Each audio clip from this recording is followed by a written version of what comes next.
You can find a fairly accurate player comparison for just about every NHL player ever. No matter how good they are or were, their game in the prime of their career usually somewhat or strongly resembles either a current player or a player from the past. But for one player, who happens to be one of the best of all time, there is simply no comparison. Any seasoned hockey fan is very familiar with Alexander Ovechkin and what he's accomplished. 3 Hart trophies, the Calder Trophy, a Conn Smythe Trophy, a Stanley Cup, 9 Rocket Richard trophies, and of course he's on the chase for Wayne Gretzky's all-time goal record, which he will almost certainly pass. That scatter plot that looks like some sort of disease is obviously where he's scored every goal he's ever scored from, and he'll be adding to that, so yeah, he's been pretty good. And I wanted to make this now so we can fully appreciate the player he's been while he's still playing, as he's almost 40 and is probably going back to finish his career in Russia sometime soon after he breaks the all-time goals record. You may very reasonably have him on your hockey Mount Rushmore. That's a subjective place, as it's your decision. Of course, Ovechkin's game isn't as well-rounded defensively as some of the other usual candidates, but it's hard to count out one of, if not the best goal scorer the sport has ever seen, who has earned that title playing through some of the lowest league-wide scoring eras the sport has ever seen. It's hard to argue that he's not one of, if not the most entertaining player ever because of the goals and the enthusiasm, but also, what adds to the legend of his career is something that none of the other usual candidates for the elite of the elite players have. Couldn't connect with a pass, and Alexander Ovechkin comes in with a big hit, making his presence felt in the early going. The ability and willingness to consistently smash people. From the first moment when he delivered an unbelievable hit to Radoslav Suchy of Columbus, hockey fans in Washington were like, this is our guy. Unlike many of the great offensive players in the history of this sport, Alex Ovechkin's physical play over the course of his career has been absurd. Body checking is a big area of the game. Not only is it a defensive and offensive asset, but it can change the complexion of games entirely through intimidation, motivation, and momentum.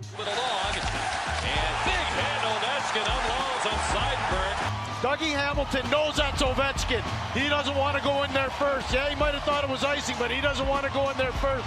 And it's something we don't really see from top goal scorers or offensive players in general anymore. It's something that no one saw too much of in the past, and it doesn't look like we're going to see it again anytime soon, if ever. When it comes to most goals ever, you'll, for now, find Ovechkin second on the all-time list, and again, he'll probably end up with the most goals ever. And you'll find him in the top of the all-time goals list alongside players like Wayne Gretzky, Gordie Howe, Jaromir Jagr, and Brett Hull. Aside from Gordie Howe, none of those players were exceptionally physical players in the sense of body checking, and none were throwing any hits at this velocity, impact, and quantity. The NHL officially started tracking hits in the 2005-2006 season, Alex Ovechkin's rookie season. Now, while there can be some bias based on what your home arena constitutes as a hit versus incidental contact, Ovechkin is not a player whose stats have been juiced up at home. He's been credited for tons of hits on the road as well. The physicality numbers are legit. And since hits have been tallied, Ovechkin has been credited with the 3rd most hits in the entire league, which means you'll also find Ovechkin in the top 5 in all-time hits alongside players like Cal Clutterbuck, Matt Martin, Dustin Brown, and Luke Schenn, players whose main attribute is their physicality, and most of whom are only playing if they can provide said physicality. The crazy thing is, Ovechkin could realistically end up finishing 1st or 2nd on that list as well. He's been so consistently physical that it's more up to the longevity of Matt Martin, Brady Tkachuk, or Ovechkin's teammate Tom Wilson.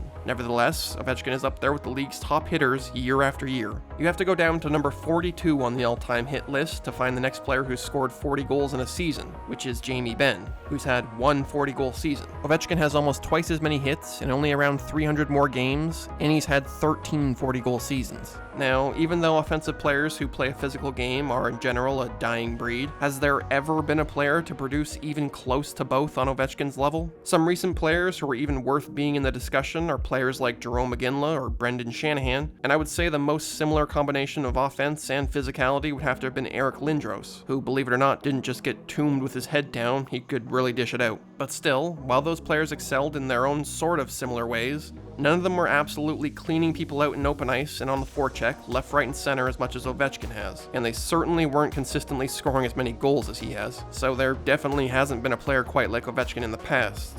But is there any now? Is anyone else averaging a goal in over half their career games while averaging over 2.5 hits a game?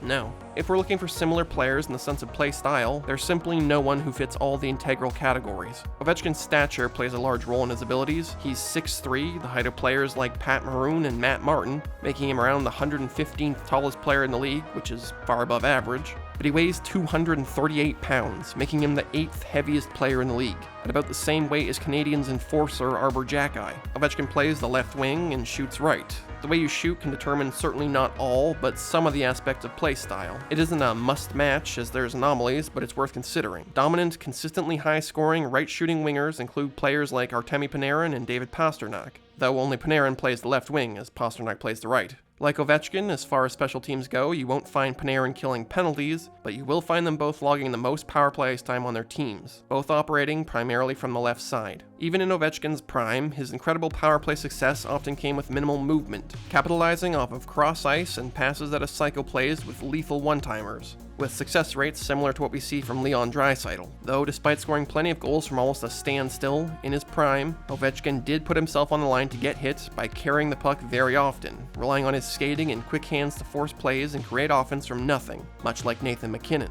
But he's primarily been a goal scorer over playmaker with a shoot-first mentality more often than not, almost always finishing with more goals than assists, and he's scored an absurd 0.6 goals per game over 20 seasons. Of course, he's been slowing down a bit with age, but he remains second among active players in goals per game, to only Austin Matthews, another shoot-first player, who has so far scored 0.65 goals per game over 9 seasons, and also almost always finishes with more goals than assists. As many goals as Alexander Ovechkin's best ever single season. Though Matthews has some work to do if he's going to age and keep up that consistency to match Ovechkin when it's all said and done. So many things change, everyone's scouted so well, everyone knows your tendencies, and he continues to score at, crazy pace year after year. Something that'll be needed to come even close to that is incredible durability. We've all heard the phrase, the best ability is availability, which may not always be true, but there can come a time when a player who plays every or almost every game is worth more than just about any player who misses decent amounts of games, as you can affect the outcome through offense, defense, physicality, leadership, and many other intangibles, such as just being a threat every single game if you play every single game,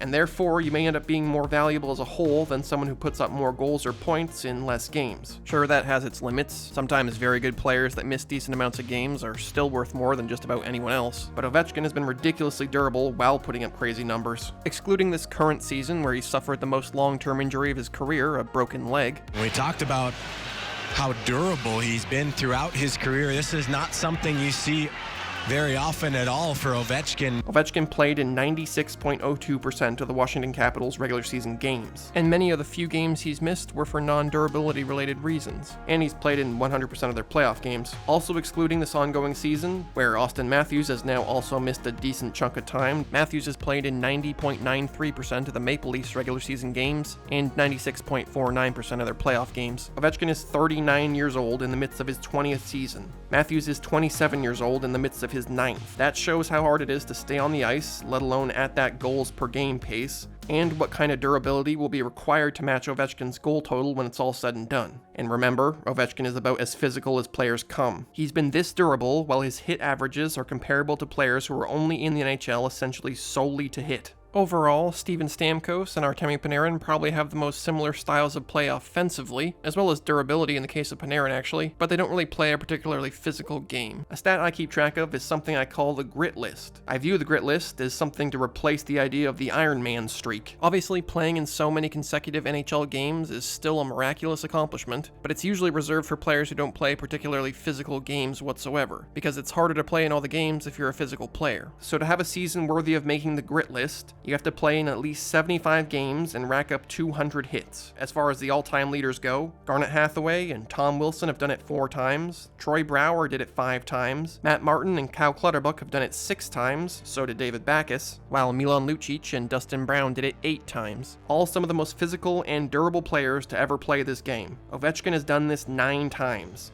And like every other stat, was on pace for more without the shortened NHL seasons. And he hasn't been selective with who he was hitting, whether they were just about as small as players come, literally as big as players come, young, old, first line, fourth line, he's hit them all. And he's still doing it at almost 40 years old. So, since there's truly not a player like him, and he may be the only player in the league, possibly in the history of the league, that simply has no direct, accurate comparison, you'd have to make a hybrid comparison. He's been like a Steven Stamkos, but scored way more goals, and also plays with the physicality of a Dustin Brown. And a one-of-a-kind player with career longevity like that is bound to have a massive influence on the league. He claims he and Sidney Crosby saved the NHL, and there actually might be something to that given the growth the game saw immediately after and ever since they joined the league. But while his NHL influence has been undeniably great, the influence he's had on Russian hockey has been second to none. Just about every Russian kid who's anywhere near the NHL has not only looked up to him, but has modeled their game after him to an extreme extent. Whether it's an individual choice or something development programs see as the way to make it, either way, offensively minded wingers are just about all that's coming out of Russia now as far as forwards go.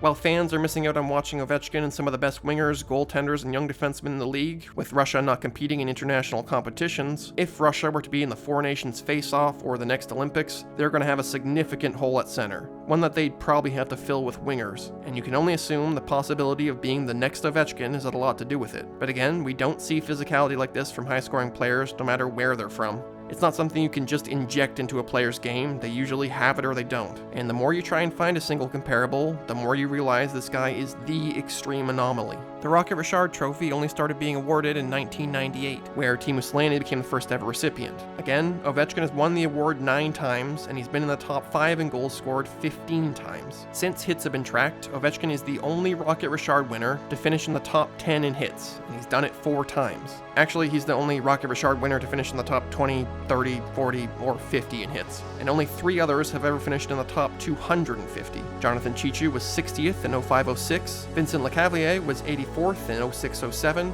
and Steven Stamkos was 165th in 2011-2012. But since Ovechkin has led the league so many times it makes the field too small for that stat to be impactful, you say? Well, take a look at this chart. It features the goals and hits from the top 15 goal scorers every season since the 2005-2006 season, with the half seasons removed. Goals on the horizontal axis and hits on the vertical axis. Here we have those Jonathan Cheechoo and Steven Stamkos seasons. We have some absurd anomaly career years from players like David Pastrnak, Connor McDavid, and Austin Matthews. We have Iron Man's streak leader Phil Kessel racking up 6 hits in one season, the lowest amount on this chart. And we have this season from former power forward Brendan Morrow racking up the most hits currently on this chart. How about the mix of offense and physicality in one of Chris Kreider's seasons? But as we look around, let's ask ourselves, since the top goal scorers these days don't play what you would call a very physical game whatsoever, let alone being consistent over long periods of time in both areas, will we ever see someone score top 15 amounts of goals in the league while racking up insane amounts of hits, and also be durable enough to play almost every game in order to achieve those numbers even once, let alone almost every year for 2 decades? Will we ever see another player like Alexander Ovechkin? I doubt it.